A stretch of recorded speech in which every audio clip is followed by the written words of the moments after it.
Dear students, last video lecture में हमने discuss किया था कि रेक्टिफायर क्या होता है, रेक्टिफायर की क्यों जरूरत होती है, और वहां पर हम लोग टाइप्स ऑफ रेक्टिफायर्स डिस्कस किए थे। तो वहां पर हमने देखा था कि हमारे पास हाफ वेव रेक्टिफायर है और फुल वेव रेक्टिफायर है। फिर फुल वेव रेक्टिफायर में सेंटर टैप्ड रेक्टिफायर था और दूसरा ब्रिज रेक्टिफायर था। तो उसका हम लोग डिफरेंट टाइप्स ऑफ रेक्टिफायर्स का आउटपुट वोल्टेज और आउटपुट करंट का इक्वेशन देखे थे। आज इस वीडियो लेक्चर में हम लोग डिस्कस करेंगे रिपल क्या होता है, फिर हम लोग डिस्कस करेंगे ripple factor, ripple frequency, transformer utilization factor, efficiency और peak inverse voltage of diodes rectifiers. तो हम लोग देखते हैं, सबसे पहले रिपल के बारे में समझते हैं कि रिपल क्या है। देखिए, जब रिपल की हम बात करेंगे तो हमने इस तरह से वेवफॉर्म हमें मिला था, आउटपुट वेवफॉर्म। ये था हमारा हाफ वेव रेक्टिफायर का, ये था हमारा हाफ वेव रेक्टिफायर का, और दूसरा हमें मिला था फुल वेव रेक्टिफायर की। अगर हम बात करें तो हमारा ये मिला था, this was the waveform for full wave rectifier. Clear? तो इसका हम लोग देखिए, ये हमारा 0 से Vm जा रहा था, ये भी हमारा 0 से Vm जा रहा था। अब देखिए ध्यान से, हम लोग जब इसका एवरेज वैल्यू को कैलकुलेट किए थे, तो एवरेज वैल्यू यानी डीसी वैल्यू, क्योंकि यहां पर डीसी टर्म नहीं है इसलिए हम लोग डीसी से कंपेयर करेंगे। तो हमारा जो एवरेज वैल्यू था, वो एवरेज वैल्यू आया था, इस केस में आया था Vm by pi, that means Vm by 3.14, यानी 33 अराउंड 30% आया था ऑफ Vm, यानी हमारा Vm यहां था। ये था हमारा एवरेज वैल्यू, ठीक है, VDC। ये था हमारा Vm बाय पाई। यहां पर VDC ये था ऑलमोस्ट 60%, ये था हमारा VDC। तो अब हम क्या देख रहे हैं, एवरेज वैल्यू तो हमारा ये है, यानी जो हमारे एवरेज पावर मिल रहा होगा सर्किट से वो इस वोल्टेज के करस्पॉन्डिंग मिल रहा होगा, लेकिन हमारा वोल्टेज इस तरह से फ्लक्चुएट कर रहा है, यहां पर वोल्टेज इस तरह से चेंज कर रहा है। तो इसी वोल्टेज जो हमारा है, इस वोल्टेज का fluctuation around this, the variation of voltage, आप लिखिए variation of voltage around the DC value is called ripple in the output voltage waveform, in the output voltage waveform, यानी कि वोल्टेज का जो वेरिएशन हो रहा है around the DC value is called ripple in the output voltage waveform. Similarly यहां भी जो वेरिएशन देख रहे हैं आप, ये रहा हमारा एवरेज वैल्यू, और यहां जो वेरिएशन इस तरह से आपको मिल रहा है, इसी वेरिएशन को रिपल कहा जाता है। तो जब रिपल हमें मिल रहा है तो हम समझ सकते हैं कि ये वेरिएशन जितना कम हो हमारे लिए उतना बेटर है वेवफॉर्म, यानी वेरिएशन मिनिमम हो, यानी ऑलमोस्ट हमें यही मिले, या हो सकता है हमें कुछ इस तरह से सप्लाई मिलता तो हमारे लिए ज्यादा अच्छा था, उसको हम लोग डीसी कर सकते थे, लेकिन ये तो सप्लाई भाई ऐसा मिल रहा है, इसमें तो बहुत अधिक वेरिएशन है। इसलिए इस वेरिएशन को समझने के लिए, इस वेरिएशन को कंपैरिजन करने के लिए, अब कंपैरिजन करने की बात आती है। अब मान लो इसका वेरिएशन और इसका वेरिएशन, इस दोनों के वेरिएशन को कैसे कंपेयर करोगे? अगर आपसे कहा जाएगा बताओ भाई ये दोनों के वेरिएशन में क्या अंतर है, तो आप ऐसे तो बतलाओगे नहीं कि भाई इसका जो वेरिएशन है ज्यादा ऊपर से नीचे आ रहा है, इसका कम ऊपर से नीचे आ रहा है, या जीरो, ऐसा आप नहीं कहोगे। आपको कंपैरिजन के लिए एक मैथमेटिकल टर्म का होना जरूरी है, जो सिर्फ उसकी वैल्यू बतला दोगे आदमी समझ जाएगा कि ये वाला वेवफॉर्म अच्छा है, ये वाला वेवफॉर्म खराब है। अब आपको उसी वैल्यू को समझने के लिए डिफाइन किया गया है रिपल फैक्टर। इसी के लिए आपको डिफाइन किया गया है रिपल फैक्टर, जिससे आप रिपल को कंपेयर कर सको। तो भाई रिपल फैक्टर क्या होता है? तो रिपल फैक्टर होता है Vrms upon V average whole square minus 1, Vrms upon V average का होल स्क्वायर माइनस 1। अब आप कहोगे सर ये Vrms और Veverage तो सुना हुआ टर्म लग रहा है, पहले से आपने बेसिक इलेक्ट्रिकल में इसको सुन रखा है। बिल्कुल, RMS बाय एवरेज क्या होता है? Form factor. RMS by average is equal to form factor. कहोगे सर तो आप ऐसे भी लिख दीजिए FF स्क्वायर -1। बिल्कुल आप लिख दो, हमें कोई दिक्कत नहीं है। क्लियर? अब देखिए हमसे कहा जाएगा कि सर ठीक है, तो आप पहले हाफ वेव रेक्टिफायर का बताइए जल्दी से, और फिर फुल वेव रेक्टिफायर का रिपल फैक्टर बताइए। तो जब मैं हाफ वेव रेक्टिफायर की बात करूंगा, हाफ वेव रेक्टिफायर, तो इस हाफ वेव रेक्टिफायर में अगर हम रिपल फैक्टर देखें तो Vrms क्या लिखे थे? Vrms आया था Vm/2 और V एवरेज क्या आया था? V एवरेज आया था Vm/π। तो यहां से अगर आप रिपल फैक्टर देखें RF, रिपल फैक्टर RF, तो ये क्या होगा? Vrms यानी Vm/√2 डिवाइडेड बाय Irms यानी V average that means Vm/π whole square -1। आप क्या कहोगे? आप कहोगे सर ये होगा π/√2 होल स्क्वायर -1। इसकी वैल्यू आती है 1.21। हाफ वेव रेक्टिफायर का ये है, हाफ वेव रेक्टिफायर का रिपल फैक्टर आया 1.21। अब कहोगे सर हमें फुल वेव रेक्टिफायर का भी रिपल फैक्टर बताइए जल्दी से। तो भाई फुल वेव का आप खुद से भी बना सकते हो क्योंकि फॉर्मूला आपके पास है। फुल वेव का जब आप लिखोगे वेव, तो इसमें आप RMS वोल्टेज अगर लिखो RMS, तो ये क्या था? Vm/√2। नेक्स्ट V और V आउटपुट एवरेज, तो ये क्या था? ये आपको मिलेगा यहां पर एवरेज जो वोल्टेज मिलेगा वो था हमारा 2Vm/π। तो सर आप जल्दी से फॉर्मूला लिखिए। तो लो भाई, RMS बाय एवरेज स्क्वायर यानी क्या हो जाएगा? π/2√2 स्क्वायर -1। π/2√2 स्क्वायर -1। तो यहां से जब आप देखोगे ये आपको मिलेगा 0.48। यहां से आपको रिपल फैक्टर मिल रहा है 0.48। तो ये रिपल फैक्टर हमें मिला दूसरा फुल वेव रेक्टिफायर का। अब आप कहोगे सर ये फुल वेव और सेंटर टैप दोनों का अलग अलग होना चाहिए। बिल्कुल भी अलग अलग नहीं होगा। सर अलग अलग क्यों नहीं होगा? क्योंकि देखो मेरे भाई, RMS वैल्यू आपने सेंटर टैप का कैलकुलेट किया था या फिर ब्रिज रेक्टिफायर का कैलकुलेट किया था, दोनों एक ही था। एवरेज वैल्यू एक ही था, तो यहां पर कोई भी अंतर नहीं होने वाला है। तो आप रिपल फैक्टर समझ चुके हैं। क्लियर? अब कहोगे सर दूसरा टर्म आपने एक लिखा है रिपल फ्रीक्वेंसी, इसका मतलब रिपल फ्रीक्वेंसी भी कहीं इसी से रिलेट होना चाहिए। बिल्कुल मेरे भाई, इसी से रिलेट होगा रिपल फ्रीक्वेंसी भी। तो देखते हैं रिपल फ्रीक्वेंसी को कैसे रिलेट किया जाता है। नेक्स्ट हेडिंग दीजिए रिपल फ्रीक्वेंसी को। सर मुझसे क्या रिपल फ्रीक्वेंसी का डेफिनेशन पूछेगा एग्जाम में? बिल्कुल नहीं पूछेगा। फिर क्या पूछेगा रिपल फ्रीक्वेंसी का? आपसे वैल्यू पूछा जाएगा रिपल फ्रीक्वेंसी का। तो रिपल फ्रीक्वेंसी का वैल्यू हम निकालते हैं पहले हाफ वेव के लिए। देखिए हाफ वेव के लिए जो वेवफॉर्म आया था वो वेवफॉर्म ये था। ठीक है, तो हम देख रहे थे कि ये वेवफॉर्म का टाइम पीरियड क्या था? यहीं से यही टाइम पीरियड है। और जो हमारे पास सप्लाई वोल्टेज था वो सप्लाई वोल्टेज भी क्या था? इस तरह से, उसका भी टाइम पीरियड यही था। ये था आउटपुट और ये है सप्लाई वोल्टेज। तो यानी इसकी फ्रीक्वेंसी अगर 50 हर्ट्ज है, इसकी भी फ्रीक्वेंसी 50 हर्ट्ज बोलते हैं। तो जो आउटपुट की वोल्टेज की फ्रीक्वेंसी आती है that frequency is called ripple frequency. तो रिपल फ्रीक्वेंसी यहां पर क्या मिला? रिपल फ्रीक्वेंसी ये आपको मिला हाफ वेव रेक्टिफायर यानी 1 इंटू एफ। एफ क्या है? Supply frequency.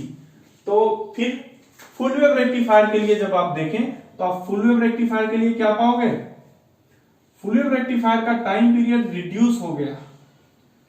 Full wave rectifier का टाइम पीरियड रिड्यूस हो चुका है। तो जब फुल वेव रेक्टिफायर का टाइम पीरियड रिड्यूस हो गया तो फ्रीक्वेंसी क्या होगा? फ्रीक्वेंसी डबल हो गया, टाइम पीरियड हाफ हो गया।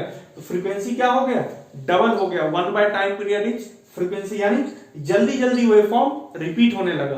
यानी डबल होने का मतलब आप इसका फ्रीक्वेंसी क्या है, इसका 50 हर्ट्ज है, इसका फ्रीक्वेंसी आपको 100 हर्ट्ज मिल गया। तो फुल वेव रेक्टिफायर का रिपल फ्रीक्वेंसी क्या आ रहा है, फुल वेव का ये लिख रहे हो आप 2 इंटू एफ। फुल वेव का 2 इंटू एफ है हमारा ripple frequency. Sir centre tap का, बिल्कुल सेंटर टैप और ब्रिज दोनों का एक ही होगा रिपल फ्रीक्वेंसी, और वो होगा 100 हर्ट्ज। क्लियर, रिपल फ्रीक्वेंसी आपका क्लियर हो गया। अब नेक्स्ट है सर ट्रांसफॉर्मर यूटिलाइजेशन फैक्टर के बारे में कुछ बात करूं। ट्रांसफॉर्मर यूटिलाइजेशन फैक्टर, तो ट्रांसफॉर्मर यूटिलाइजेशन फैक्टर क्या होता है, इसको हम लोग समझते हैं कि ट्रांसफॉर्मर यूटिलाइजेशन फैक्टर क्या है। ट्रांसफॉर्मर यूटिलाइजेशन फैक्टर से हम लोग देख लेते हैं इस पार्ट को, एफिशिएंसी, यानी कि आप हेडिंग दीजिए रेक्टिफिकेशन, रेक्टिफिकेशन एफिशिएंसी। क्लियर, तो रेक्टिफिकेशन एफिशिएंसी को हम लोग समझते हैं कि क्या है। तो रेक्टिफिकेशन एफिशिएंसी का मतलब बतला रहा है कि आप कर क्या रहे थे, एसी को डीसी में कन्वर्ट कर रहे थे, एसी को डीसी में कन्वर्ट कर रहे थे, ठीक है।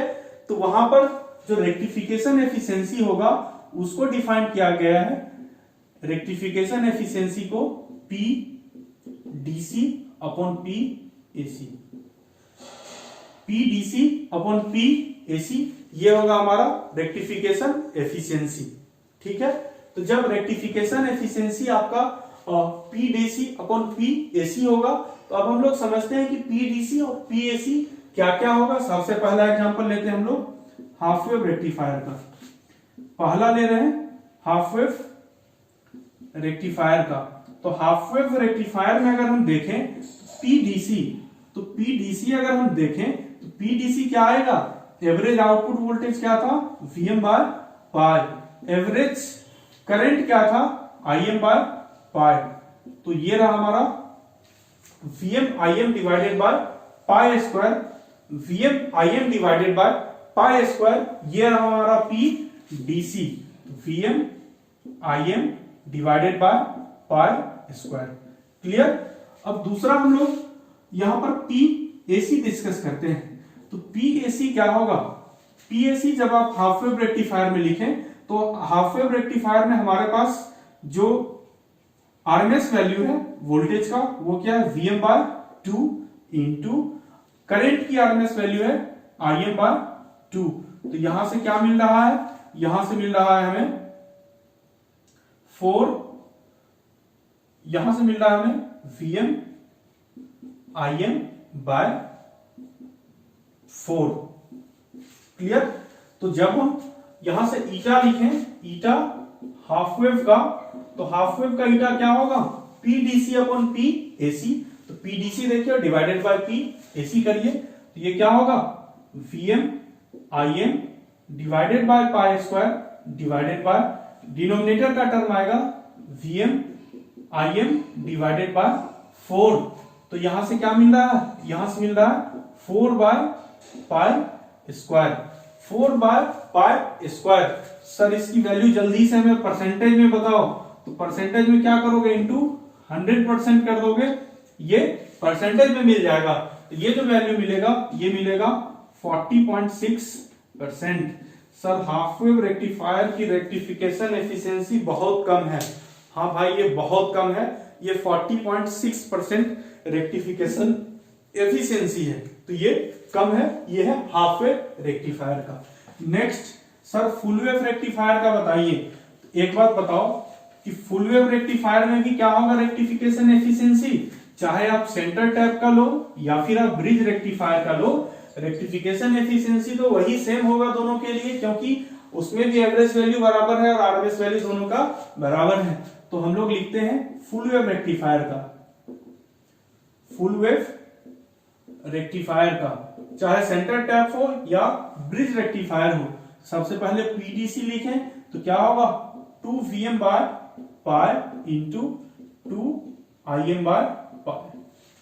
नेक्स्ट पी एसी लिखा जाए तो पी एसी को अगर लिखें क्या था, Vm/√2 इंटू Im/√2। क्लियर। तो यहां से हमें क्या मिल रहा है, ईटा फुल वेव अगर आप लिखें P DC upon P AC, तो ये क्या था हमारा 4 Vm Im bye pi square divided bye नीचे का टर्म है Vm Im डिवाइडेड बाय 2। तो यहां से क्या मिल रहा है, यहां से मिलेगा 8 upon pi square, 8 into pi square. उस केस में मिला था 4 इंटू पाई स्क्वायर। सर जल्दी से परसेंटेज में इसकी वैल्यू बताइए, पाई 100 से मल्टीप्लाई कर दो और इसकी वैल्यू लिखो 81.2%। कहोगे सर ये तो रेक्टिफिकेशन एफिशिएंसी बहुत अधिक है। बिल्कुल इसका रेक्टिफिकेशन एफिशिएंसी अधिक है, यह है 81.2%। ये रहा हमारा रेक्टिफिकेशन एफिशिएंसी, चाहे वो ब्रिज हो या सेंटर टैप रेक्टिफायर हो। क्लियर। तो रेक्टिफिकेशन एफिशिएंसी को हम लोग समझ चुके हैं।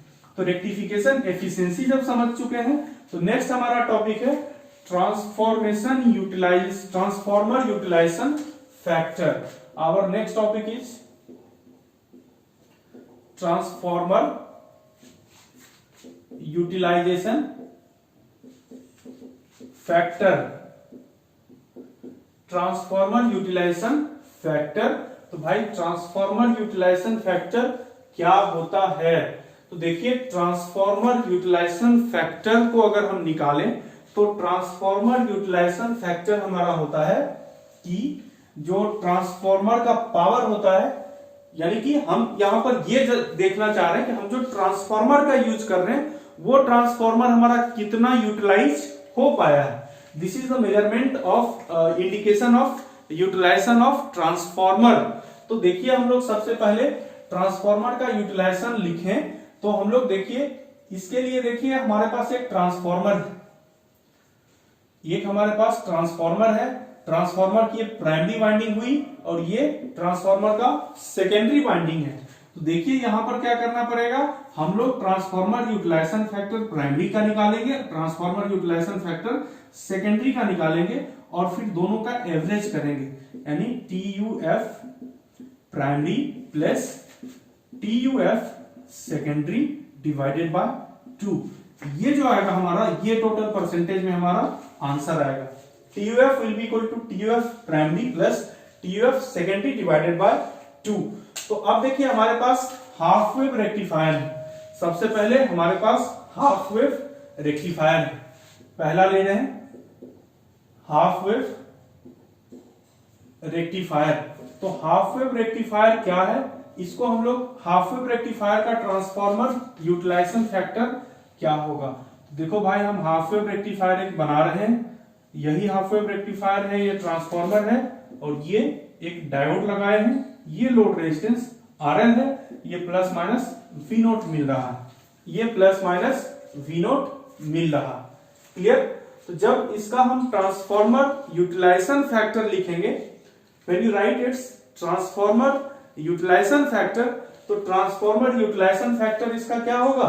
अब देखिए यहां पर देखना है कि ये कितना, यहां पर देखना है कि ये कितना डीसी पावर मिल रहा है, ये कितना डीसी पावर मिल रहा है और यहां पर पावर कितना था, यानी कि यहां क्या रहा होगा, यहां एक सप्लाई कनेक्टेड होगा और ये प्राइमरी वाइंडिंग करंट ड्रॉ कर रहा होगा, ये करंट रहा सेकेंडरी वाइंडिंग का। पहला करंट था प्राइमरी वाइंडिंग का, दूसरा करंट था सेकेंडरी वाइंडिंग का। तो हाफ वेव रेक्टिफायर के लिए अगर हम लिखें तो हाफ वेव रेक्टिफायर के लिए देखिए यहां पर होगा हमारा, जब हम RMS लिखेंगे, RMS हमें लिखना पड़ेगा प्राइमरी साइड का और दूसरा लिखना पड़ेगा वहां का DC सप्लाई का। ठीक है।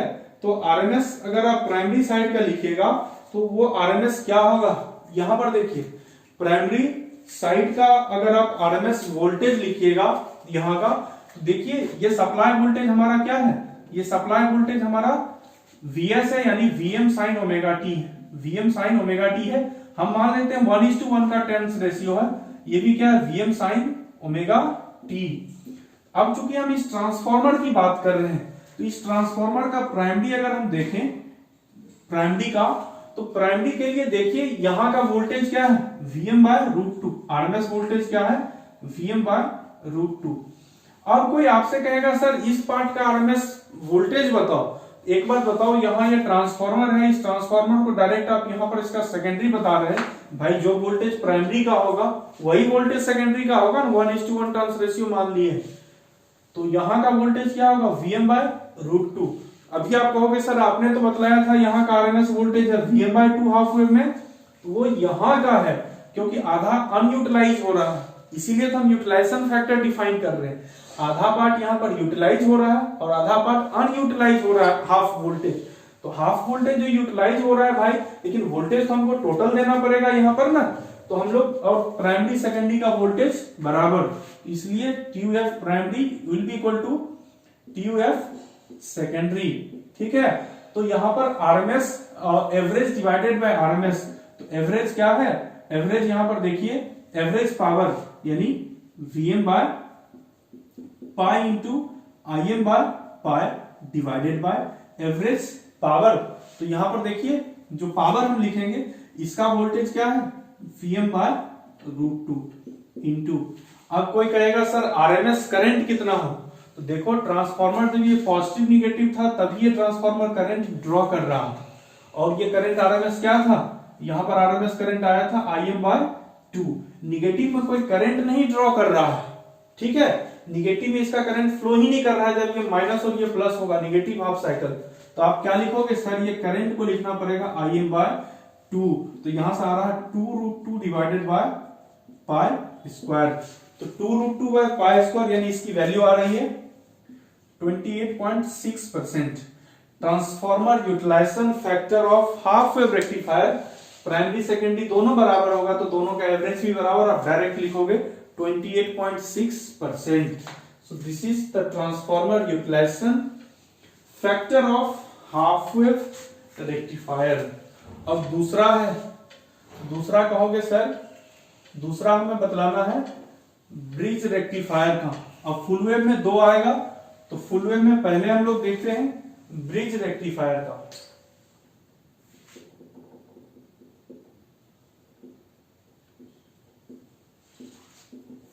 ब्रिज क्यों पहले ले रहे हैं, क्योंकि ब्रिज में प्राइमरी सेकेंडरी फिर दोनों क्या होगा, एक जैसा होगा। ब्रिज रेक्टिफायर में फिर से प्राइमरी सेकेंडरी दोनों ही एक जैसा यूटिलाइज होगा, जैसा कि हाफ वेव में हुआ। ठीक है, यहां से बनेगा, ये लगा दो रेक्टिफायर, ये लगा दो रेक्टिफायर। मैं इसका सर्किट दोबारा नहीं बना रहा हूं। तो यहां पर देखिए क्या होगा कि फिर से देखिए Vm/√2, इधर भी वोल्टेज क्या है Vm/√2, आरएमएस वोल्टेज यही है। अब करंट की बात करें तो देखिए ये रेक्टिफायर है, इस रेक्टिफायर का आउटपुट वोल्टेज क्या है, ये था ट्रांसफॉर्मर का वोल्टेज। रेक्टिफायर कितना आउटपुट वोल्टेज दे रहा है, ये भी दे रहा है Vm/√2 और करंट दे रहा है Im/√2, यानी हमेशा ये करंट इससे विड्रॉ हुआ ही है Im/√2। तो TUF अगर लिखें ट्रांसफॉर्मर यूटिलाइजेशन फैक्टर, ये प्राइमरी और सेकेंडरी दोनों का इक्वल होगा। तो पहले वोल्टेज लिखें, वोल्टेज होगा 2Vm/π into 2Im/π divided by, जब आप करंट को लिखेंगे तो ये करंट होगा, यहां पर करंट डिवाइडेड बाय पावर को लिखें तो ये यानी आरएमएस वैल्यू लिखें तो ये क्या होगा Vm/√2 इंटू Im/√2। तो यहां से क्या मिला 2 to 4 इंटू 8 यानी 8/π²। 8/π² अगर लिखें ये होगा 81.2% ट्रांसफॉर्मर यूटिलाइजेशन फैक्टर आ रहा है फुल वेव ब्रिज रेक्टिफायर का। समझ गए। अब नेक्स्ट लिखना है हमें फुल वेव सेंटर टैप का।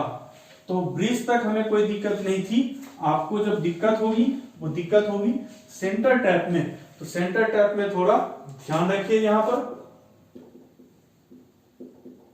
सेंटर टैप रेक्टिफायर, इसका ट्रांसफॉर्मर यूटिलाइजेशन फैक्टर निकालना है। तो देखो हम कैसे निकालेंगे।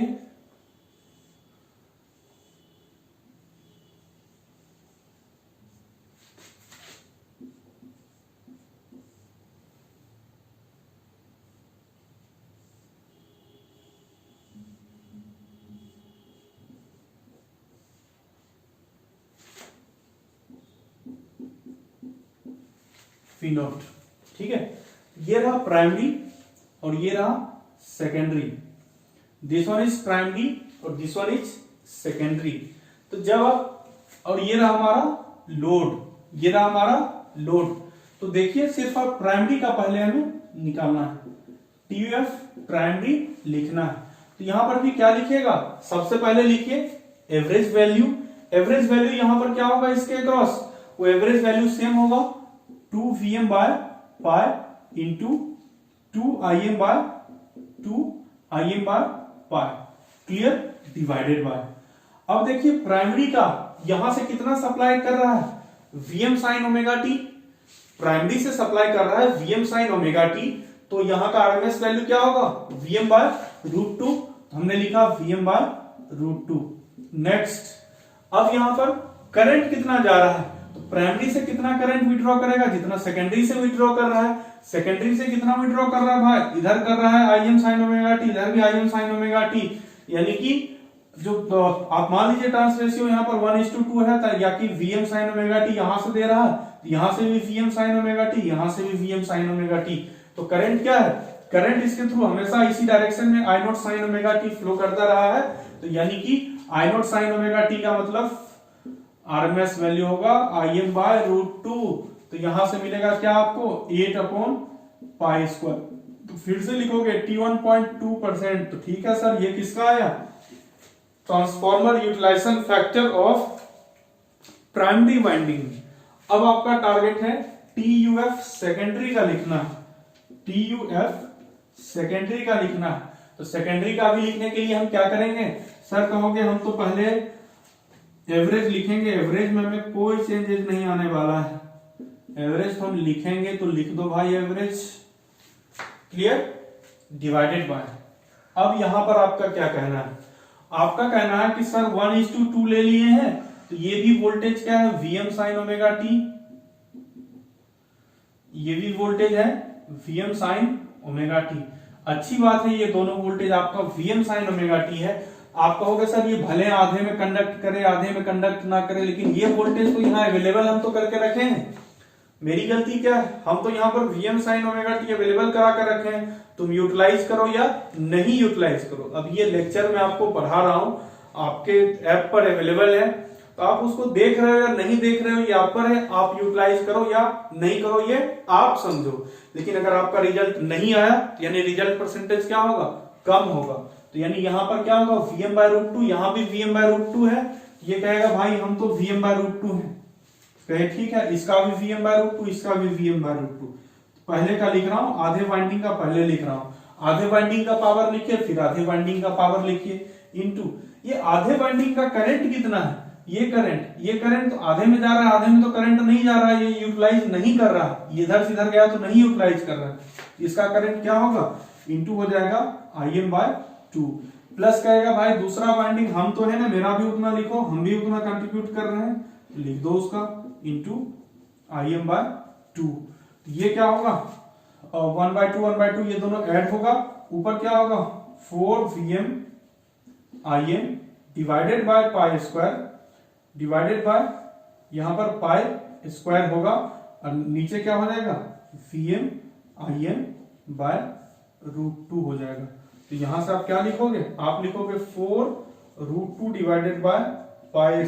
सर कितना आ रहा है, ऑलमोस्ट 57% आएगा, ऑलमोस्ट ये आएगा आपका 57.3%, ये आएगा 57.3%। तो ये सेकेंडरी का आ गया, ये प्राइमरी का आ गया। सर जल्दी से TUF लिखो, TUF क्या होगा, TUF primary plus TUF secondary divided by 2, यानी 81.2 प्लस 57.3 डिवाइडेड बाय 2, ये कितना आएगा, approximately it's value will be 69.3%, ये वैल्यू आएगा 69.3% TUF आएगा। यानी सेंटर टैप रेक्टिफायर का TUF 69.3% आया, ब्रिज रेक्टिफायर का 81.2% था, और हाफ वेव रेक्टिफायर का 26 पॉइंट समथिंग आया था, 26.8%। ये रहा हमारा सेंटर टैप रेक्टिफायर का TUF। तो नेक्स्ट है हमारा, एक नेक्स्ट टर्म है वो है PIV, that means peak inverse voltage of diode. तो भाई ये peak inverse voltage of diode क्या है, इस चीज को हम लोग समझते हैं। Peak inverse voltage of diode क्या है, ये भी बहुत इंपॉर्टेंट टर्म है। Peak inverse voltage of diode, तो ये क्या है peak inverse voltage of diode? ये कह रहा है कि सर आपके पास हाफ वेव रेक्टिफायर था। यस, हाफ वेव रेक्टिफायर है। सर हाफ वेव रेक्टिफायर का फिगर बनाओ जल्दी से। चलो मैं फिगर बना दिया हाफ वेव रेक्टिफायर का। This is the figure of half wave rectifier. ठीक है, हाफ वेव रेक्टिफायर का हमने फिगर बना दी। अब कह रहा है पीक इनवर्स वोल्टेज। पीक का मतलब मैक्सिमम, इनवर्स का मतलब उल्टा। इसका मतलब क्या हुआ? इसका मतलब ये हुआ कि सर जो आपने रेक्टिफायर में एक डायोड लगा रखा है और ये सर्किट में आपने वेरिएशन दे दिया है वोल्टेज का Vm sin ओमेगा टी, यानी कभी ये प्लस माइनस हो रहा है, कभी ये माइनस प्लस हो रहा है। तो कभी कोई एक ऐसा कंडीशन आएगा कि जिस पर कि डायोड के क्रॉस सबसे मैक्सिमम रिवर्स वोल्टेज हो, तो उसको आपको निकालना है, उस कंडीशन को निकालना है, उसकी वैल्यू को निकालना है। तो इसके लिए क्या होगा भाई, रिवर्स वोल्टेज का मतलब कब होगा? जब ये निगेटिव में चलेगा साइकिल। तो निगेटिव में क्या आ जाएगा वैल्यू, देखो ये जब निगेटिव में -Vm होगा, -Vm, तभी तो यहां पर आएगा रिवर्स वोल्टेज। तो बिल्कुल, तो हम लोग कर दिए इसे ओपन, और ये वोल्टेज कितना हो गया माइनस प्लस। जब ये Vm होगा, खाली Vm, तो तब देखिए ये क्या होगा ओपन, ये हुआ ओपन। तो यहां जब रिवर्स वोल्टेज आपको चेक करेगा, यहां का रिवर्स वोल्टेज करंट क्या है I = 0। ये कितना वोल्टेज कहेगा एम्पियर हुआ, यहां पर ये माइनस है, ये प्लस है, यानी यहां पर का वोल्टेज होगा Vm। कोई कहेगा सर मैक्सिमम जो वोल्टेज रिवर्स एपियर हो रहा है डायोड के क्रॉस, वो वोल्टेज है Vm। तो PIV ऑफ हाफ वेव कितना आया, Vm प्लस Vm आया। ठीक है, peak inverse voltage of half wave rectifier of diode in half wave rectifier. दूसरा आप कहोगे सर जल्दी से बताइए फुल वेव का। फुल वेव का मैं बताऊंगा। फुल वेव में आप कहोगे सर उसमें दो है, बिल्कुल दोनों का बताऊंगा। पहले सेंटर टैप्ड का बताता हूं। सेंटर टैप्ड का, सेंटर टैप्ड में देखो क्या था,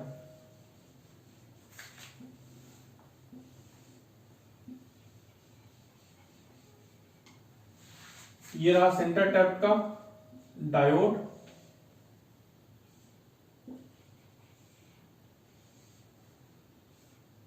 दूसरा diode D1 D2, Vm sin omega T, Vm sin omega T minus plus.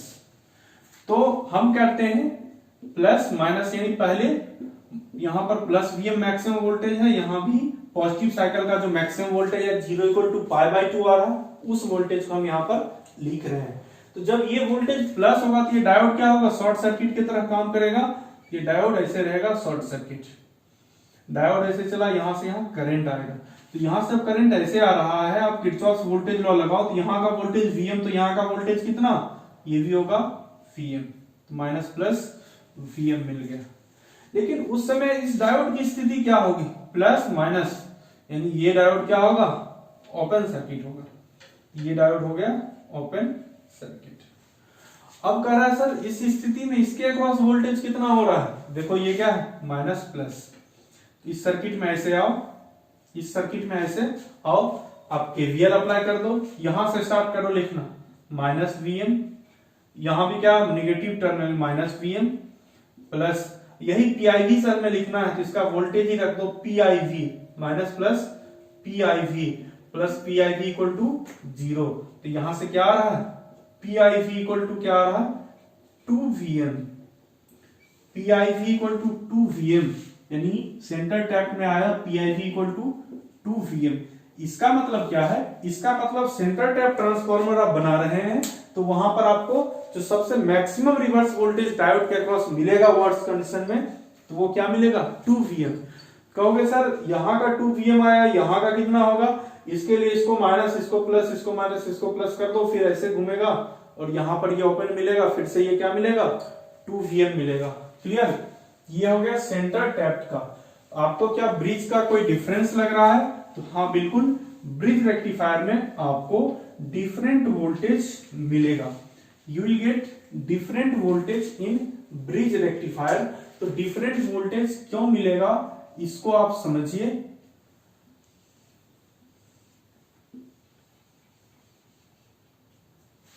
ये था हमारा ब्रिज रेक्टिफायर। मैं पुराना वाला रेक्टिफायर बना रहा हूं।